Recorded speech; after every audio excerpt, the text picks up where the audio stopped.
Hello everyone, Satisfyer ଆପଣମାନଙ୍କୁ ସ୍ୱାଗତ। ଆମେ କ୍ଲାସ୍ 9 ର ଦ ଫାର୍ଷ୍ଟ ଚାପ୍ଟର ଇଂଲିଶର first chapter the priceless gift ପଢ଼ୁଥିଲା। ଆଉ ତାର ପାର୍ଟ 1 ଟି ଆଉ ପାର୍ଟ 2 ପାର୍ଟ 3 ମଧ୍ୟ କମ୍ପ୍ଲିଟ୍ କରିଛେ।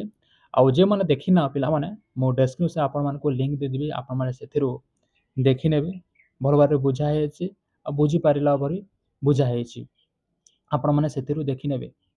ପାର୍ଟ 3 ରେ ଥିଲା ପିଲାମାନେ ଯେ ମିଷ୍ଟର ଗୁପ୍ତା ବହୁତ ଦିନ ହେଲା ମିସ୍ ମ୍ୟାଗି ଆଉ ମିଷ୍ଟେସ୍ ବେଥିକୁ ଦେଖା କରିନାହାନ୍ତି। ତେଣୁକରି ତାଙ୍କ ଘରକୁ ଗଲେ ମିଷ୍ଟର ଗୁପ୍ତା ଆଉ ଦେଖା କଲେ ଯେ ଦେଖିବାକୁ ପାଇଲେ ଯେ ମିସ୍ ମ୍ୟାଗିଙ୍କ ମା ବହୁତ ଅସୁସ୍ଥ ହେଉଛନ୍ତି, କାରଣ ତାଙ୍କ ପୁଅ ମିଷ୍ଟର ଫ୍ରାଙ୍କି ଇଣ୍ଡିଆରେ ଯେଉଁ ସୋଲଜର ଭାବରେ କାମ କରୁଛନ୍ତି, ତାଙ୍କର କୌଣସି ଚିଠି ନାହିଁ, କୌଣସି ଖବର ନାହିଁ, ସେ ବଞ୍ଚି ଅଛି କି ମରିଗଲାଣି ତାହାର ଓରି ହେଇକି ସେ ବହୁତ ଚିନ୍ତିତ ଅଛନ୍ତି ଆଉ ସେ ଅସୁସ୍ଥ ହେବାର ଲାଗିଅଛି। ମିସ୍ ମ୍ୟାଗି ତାଙ୍କ ମାଆକୁ ସାନ୍ତ୍ୱନା ଦେବା ପାଇଁ ମିଷ୍ଟର ଗୁପ୍ତାକୁ ରିକ୍ୱେଷ୍ଟ କଲେ, ଆପଣ ଏଇ ମୁଦିକୁ ଦେଖ ଆର୍ କହିଦିଅ ମୋ ଭାଇଟି ବଞ୍ଚି ଅଛି ଆଉ ଭଲରେ ଅଛି। ଏହା କଥା ଶୁଣି ମିଷ୍ଟର ଗୁପ୍ତା ତାଙ୍କ ମାଆକୁ ଏ କଥାଟି କହିଦେଇଛନ୍ତି ଆଉ ସେ ଘରକୁ ଚାଲିଗଲେ।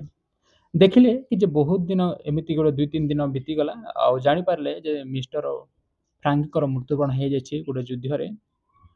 ଆଉ ସେ ଯେଉଁ ମିଛ କଥାଟି କହିଦେଇଛନ୍ତି ଫ୍ରାଙ୍କି ବଞ୍ଚି ଅଛି ଭଲରେ ଅଛି ବୋଲିକରି ତାକୁ ଫେସ୍ କରିବା ପାଇଁ ଆଉ ମୁହଁ ଦେଖାଇବା ପାଇଁ ସେ ନିଜକୁ ଲଜ୍ଜିତ ମନେ କଲେ। ଆଉ ସେଦିନ ଥିଲା ମିଷ୍ଟର ଗୁପ୍ତାଙ୍କର ଶେଷ ଦିନ ଥିଲା ଲଣ୍ଡନରେ। ଆଉ ସେ ଲଣ୍ଡନରୁ ବାହାରିବାର ଥିଲା ଭାରତକୁ। ଆଉ ତେଣୁକରି ସେ ଗୁଡ୍ ବାଏ କହିବା ପାଇଁ ସେ ଚିଠି ମାଧ୍ୟମରେ ଜଣେଇଥିଲେ ମିଷ୍ଟେସ୍ ବେଥିକୁ ଗୁଡ୍ ବାଏ ଜଣେଇଥିଲେ। ଆଉ ଚିଠି ମଧ୍ୟ ଗ୍ରହଣ କରି ସେ ମିଷ୍ଟର ଗୁପ୍ତାଙ୍କୁ ଦେଖା କରିବା ପାଇଁ ତାଙ୍କ ଘରକୁ ଆସିଛନ୍ତି। ଏହା ଥିଲା ପିଲାମାନେ ପାର୍ଟ 3 ଟି ଥିଲା।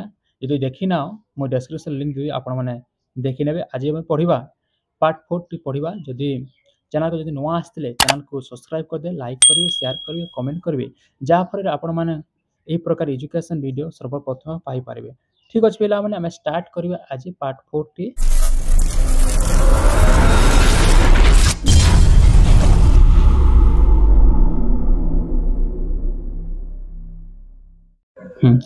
ପାର୍ଟ 4 ଟି ହେଉଛି ପିଲାମାନେ ଦ ମ୍ୟାଗି's face filled with gratitude as she thanked me, her voice choked।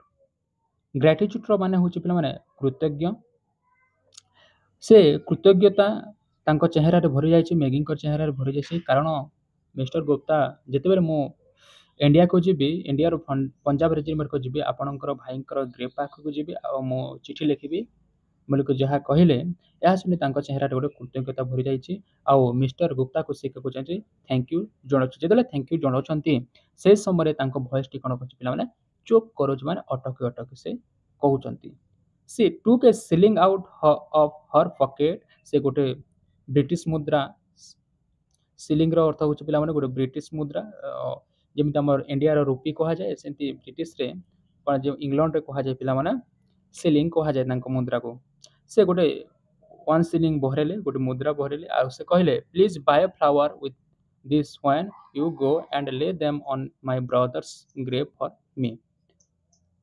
ଆପଣ କରିବେ କ'ଣ କରିବେ, ଏ ସିଲିଂରେ, ଏଇ 1 ସିଲିଂରେ ଆପଣ କରିବେ ମୋ ପାଇଁ ଗୋଟେ ଫୁଲ ତୋଡ଼ା କିଣିବେ ଆଉ ମୋ ଭାଇଙ୍କର ସମାଧିରେ ଆପଣ ଦେବେ। In my emotion I load my ice.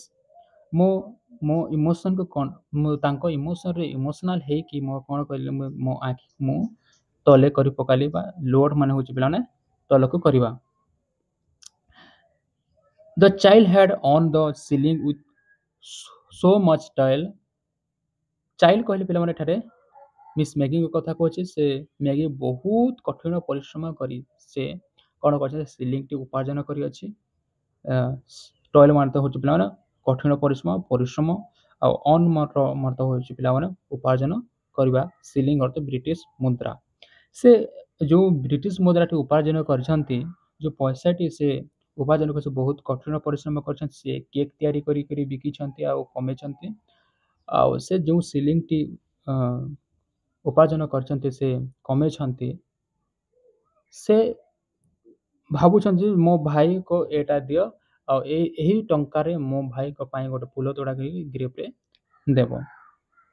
I feel like the returning it hurt it to her ମୁଁ ଭାବିଲି କି ଯେ ମୁଁ ସେ ପଇସାଟିକୁ ସେ ଟଙ୍କାଟିକୁ ସେ ବ୍ରିଟିଶ ମୁଦ୍ରାଟିକୁ ମୁଁ ଫେରେଇ ଦେବି ଭାବିଲି ମୁଁ କେମିତି ଫେରେଇବି ମୁଁ ଏକ୍ସପ୍ଲେନ୍ କ'ଣ କରିବି explaining that in our country flowers grow in great profusion Prasun ମାନେ ହେଲା ପ୍ରଚୁର ମାତ୍ରାରେ ଆମ ଦେଶରେ ଭାରତରେ ଆମ ଦେଶରେ ବହୁତ ମାତ୍ରାରେ କ'ଣ କହେ ଫୁଲଟି ଉତ୍ପାଦନ ହୋଇଥାଏ ଆଉ ଏମିତି ମଧ୍ୟ ଫ୍ରିରେ ମଧ୍ୟ ଆମ ଦେଶରେ ମିଳିଯାଏ କୌଣସି ପଇସାର ଆବଶ୍ୟକତା ନାହିଁ ବୋଲି ସେ ଭାବୁଥିଲେ ଫେରେଇଦେବେ ବୋଲି but I consider why should I deprive her of the joy this sacrifice and would give her ସେ ଜାଣିପାରିଲେ କନସିଡର ମାନେ ହେଉଛି ପିଲାମାନେ ଜାଣିପାରିବା why should I deprive ମାନେ ହେଉଛି ପିଲାମାନେ କ'ଣ ବଞ୍ଚିତ ଆଉ ସବସ୍କ୍ରାଇବ ମାନେ ହେଉଛି ପିଲାମାନେ ତ୍ୟାଗ ମୁଁ କାହିଁକି ତାଙ୍କ ଖୁସିର ତ୍ୟାଗରୁ ମୁଁ ବଞ୍ଚିତ କରିବି ବୋଲି ସେ ଭାବିଲେ and she was foregoing so much for love for her brothers foregoing ମନେ ହେଉଛି ପିଲାମାନେ sacrifice ମନେ ହେଉଛି ତ୍ୟାଗ କୁହାଯାଏ she was foregoing so much her love of her brothers the joy of doing it was beyond all price ସେ ପ୍ରଥମେ ତ ଭାବିଲେ ଯେ ମୁଁ ତାଙ୍କ ଯେଉଁ ସିଲିଂଟି ଅଛି ଫେରେଇ ଦେବି ଆଉ ମୁଁ କ'ଣ ଏକ୍ସପ୍ଲେନ୍ କରିବି ମୁଁ ଆମ ଦେଶରେ ବହୁତ କ'ଣ କୁହାଯାଏ ଫୁଲ ଉପାର୍ଜନ ହୋଇଥାଏ ଏମିତି ମଧ୍ୟ ଫ୍ରିରେ ମଧ୍ୟ ମିଳାଯାଏ ସେ ଭାବିଲେ ସେକେଣ୍ଡ ଥର ଭାବିଲେ ସେ ଯେ ମୁଁ ଆଉ ଥରେ ଭାବିଲେ ଯେ ମୁଁ ପଇସାଟିକୁ ଫେରେଇବିନି ମୁଁ କାହିଁକି ତାଙ୍କ ଯେଉଁ ଖୁସିର ତ୍ୟାଗକୁ ମୁଁ ବଞ୍ଚିତ କରିବି ସେ ଯେଉଁ ଲଭିଂରେ ଯେଉଁ ପଇସାଟି ଦେବାକୁ ଚାହୁଁଛନ୍ତି ଯେଉଁ ତ୍ୟାଗ ଯେଉଁ କଠିନ ପରିଶ୍ରମ କରି ଯେଉଁ ସିଲିଂଟି ସେ ଉପାର୍ଜନ କରିଛନ୍ତି ସେ ଅନ୍ କରିଛନ୍ତି ମୁଁ କାହିଁକି ଫେରେଇ ଦେବି ଯେଉଁ ତାଙ୍କ ଭାଇ ପ୍ରତି ଯେଉଁ ପ୍ରେମ ଅଛି ମୁଁ କାହିଁକି ତାଙ୍କୁ ଛଡ଼େଇ ନେବି ତାଙ୍କ ହାତରୁ ସେ ଭାବିଲେ ଆଉ ସେ ତାଙ୍କୁ ଫେରେଇ ନଥିଲେ ସେ ସିଲିଂଟାକୁ the joy of going it was beyond all price ଆଉ ଯେଉଁ ମୁଦ୍ରାଟି ଥିଲା ଯେଉଁ ବ୍ରିଟିଶ କଏନ୍ଟି ଥିଲା ସେ ସବୁ ମାନେ ପ୍ରାଇସ୍ରୁ ସବୁ ମୂଲ୍ୟ ଠାରୁ ତାଙ୍କୁ ବହୁତ ଉଚ୍ଚତର ଥିଲା ବା ଉଚ୍ଚତମ ବା ମାନେ ପ୍ରାଇସଲେସ୍ ଥିଲା ପିଲାମାନେ ବହୁତ ଆମେ ତାକୁ ମୂଲ୍ୟ ଦେଇପାରିବା ନାହିଁ ସେ ଯେଉଁ ଖୁସିର ଯେଉଁ ମୁଦ୍ରାଟି ଦେଇଥିଲେ ତାଙ୍କ ଭଉଣୀ ତାଙ୍କ ଭାଇ ପାଇଁ the grief in her heart the would be eased a little I pick up the silly more କ'ଣ କରି the grip in her heart and would be seem the a little ଯେଉଁ ଛୋଟିଆଟି ତାଙ୍କ ଭାଇଣୀ ଯେଉଁ କମେଇଛନ୍ତି ଯେଉଁ କମେଇକି ତାଙ୍କ ଭଉଣୀ ଯେଉଁ ଦେଇଛନ୍ତି ସିଲିଂଟି ମୁଁ କାହିଁକି ତାଙ୍କୁ ବଞ୍ଚିତ କରିବି ତେଣୁକରି ସେ ଭାବିଲେ କ'ଣ ତାଙ୍କ ପକେଟରୁ ଯେଉଁ ମୁଦ୍ରାଟି ଦେଇଥିଲେ ତାଙ୍କ ପକେଟ ସେ ନେଲେ ଯେଉଁ ଡିଫିକଲ୍ଟ ୱାର୍ଡ ଅଛି ପିଲାମାନେ ଆପଣ ଭିଡ଼ିଓଟିକୁ ପୋଜ୍ କରିନେବେ ଆଉ ଏହି ସବୁ ଗୁଡ଼ାକ ଲେଖିନେବେ Maggi I shall use this shilling to buy the flower and put them on your brother's grave ମ୍ୟାଗିକୁ କହିଲେ ମ୍ୟାଗି ମୁଁ ନିଶ୍ଚୟ ଏହି ସିଲିଂରେ ମୁଁ ଆପଣଙ୍କର ଭାଇର ଗ୍ରେଭ୍ ପାଇଁ ମୁଁ ଫୁଲ ତୋଲା କିଣିବି ଆଉ ଆପଣଙ୍କ ଭାଇର ସମାଧିରେ ଦେବି Maggi stood up and how can I ever thank you ମୁଁ ଆପଣଙ୍କର କିପରି ମୁଁ କୃତଜ୍ଞତା ଜଣାଇପାରିବି ଆପଣଙ୍କୁ ମୁଁ କିପରି ଧନ୍ୟବାଦ ଦେବି ବୋଲି ସେ କହିଲେ କିଏ ମିସ୍ ମ୍ୟାଗି ଆଉ she said goodbye କହି and remember to write ସେ କ'ଣ କହିଲେ ମୁଁ କିପରି ଆପଣଙ୍କୁ ଧନ୍ୟବାଦ ଦେବି ଏହା କହି ତାପରେ ସେ ଗୁଡ୍ ବାଏ କହିଲେ ଆଉ ରିମେମ୍ବର ମନେ ରଖ ଆପଣ ଯେତେବେଳେ ଇଣ୍ଡିଆକୁ ଯିବେ ମୋ ଭାଇଙ୍କ ସମାଧି ପାଖକୁ ଯିବେ ଆପଣ ନିଶ୍ଚୟ ମୋ ମା ପାଇଁ ଚିଠି ଲେଖିବେ ବୋଲି କହିଲେ I got up and held her hand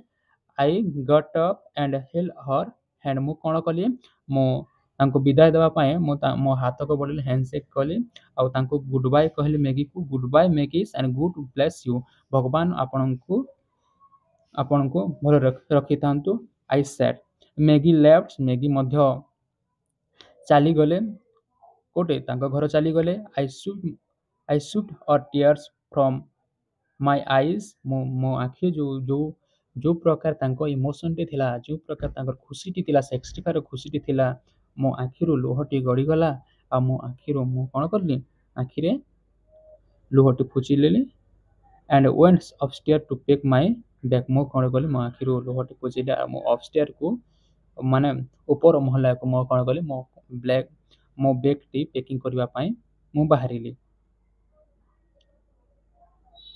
thank you ପିଲାମାନେ, ଭଲ ଲାଗିଥିବ। ପାର୍ଟ 3ରେ ଥିଲା, ପାର୍ଟ 3 ଜାଣିଥିଲା ପଢ଼ିଲା ପିଲାମାନେ। ପାର୍ଟ 4ରେ ଥିଲା ପିଲାମାନେ ମିସ୍ ମ୍ୟାଗି ଗୁଡ୍ ବାଏ ଜଣାଇବା ପାଇଁ ତାଙ୍କ ଘରକୁ ଆସିଛନ୍ତି। ଆଉ ସେ ସମୟରେ ମିଷ୍ଟର ଗୁପ୍ତାକୁ ଦେଖା କରିଛନ୍ତି ଆଉ ଦେଖା କରିକି କହୁଛନ୍ତି ଯେ ମୋ ଭାଇଙ୍କ ପାଇଁ ଏଇ ସିଲିଂଟି ନିଅ ଆଉ ସିଲିଂଟି ମୋ ଭାଇଙ୍କର ଗ୍ରେପ୍ରେ ଆପଣ ଦେବେ ବୋଲିକିରି କହିଲେ। ଆଉ ସିଲିଂଟିକୁ ଥରେ ତ ଭାବିଲେ, ମିଷ୍ଟର ଗୁପ୍ତା ଭାବିଲେ ଯେ ମୁଁ ଏଇ ପଇସାକୁ ଫେରେଇ ଦେବି, ଏଇ ସିଲିଂଟିକୁ ଫେରେଇ ଦେବି। ପରବର୍ତ୍ତୀ ସମୟରେ ଯେଉଁ ତ୍ୟାଗ ଆଉ ଯେଉଁ ଖୁସିଟେ ତାଙ୍କ ଭଉଣୀ ଦେଉଛନ୍ତି ତାଙ୍କ ଭାଇ ପ୍ରାୟ, ମୁଁ ତାଙ୍କରୁ ବଞ୍ଚିତ କରିବିନି ବୋଲି ସେ ସିଲିଂଟିକୁ ଗ୍ରହଣ କଲେ। ଆଉ ସେ ମୁଁ ଯେତେବେଳେ ଇଣ୍ଡିଆକୁ ଯିବି ଆପଣଙ୍କୁ ମୁଁ ନିଶ୍ଚିତ ଚିଠି ଲେଖିବି ଆଉ ଆପଣଙ୍କର ଏହି ଯେଉଁ ସିଲିଂରେ ଯେଉଁ ଦେଇଛନ୍ତି ଆପଣଙ୍କର ଭାଇ ପାଖରେ ମୁଁ ଫୁଲ ତୋଲା କିଣି ଆପଣଙ୍କ ଗ୍ରେପ୍ରେ ଆପଣଙ୍କର ଭାଇଙ୍କର ଗ୍ରେପ୍ରେ ଦେବି। ଏହା କହି ସେ ଚାଲି ଯାଇଥିଲେ। ମିସ୍ ମ୍ୟାଗି ତାଙ୍କ ଘର ଚାଲି ଯାଇଥିଲେ ଆଉ ମିଷ୍ଟର ଗୁପ୍ତା ତାଙ୍କ ଅପଷ୍ଟେୟାରରେ ବ୍ୟାଗ୍ ଗୁଡ଼ାକ ରେଡ଼ି କରିବା ପାଇଁ ସେ ଯାଇଥିଲେ। ଏ ଥିଲା ପିଲାମାନେ ଦ ପ୍ରାଇସଲେସ୍ ଗିଫ୍ଟ। ଆପଣଙ୍କୁ ନିଶ୍ଚୟ ଭଲ ଲାଗିଥିବ, ଆଶା କରୁଛି ଆପଣମାନେ ଏହି ସବୁ ଗୁଡ଼ିକ ବୁଝିପାରୁଥିବେ। ଆମେ ନେକ୍ସଟ କ୍ଲାସ୍ରେ ତାର କ୍ୱେଶ୍ଚିନ୍ ଆନ୍ସର୍ କରିବା। ଯଦି ଡାଉଟ୍ ଥିବ ପିଲାମାନେ କମେଣ୍ଟ ସେକ୍ସନରେ ନିଶ୍ଚୟ ଲେଖିବେ। ମୁଁ ଆପଣଙ୍କର ନେକ୍ସଟ କ୍ଲାସ୍ରେ ଯେଉଁ କ୍ୱେଶ୍ଚିନ୍ ଆନ୍ସର୍ ଡିସ୍କସନ୍ କରିବା ସେଥିରେ ଆପଣଙ୍କର ପ୍ରୋବ୍ଲେମଟିକୁ ସଲ୍ଭ କରିବେ।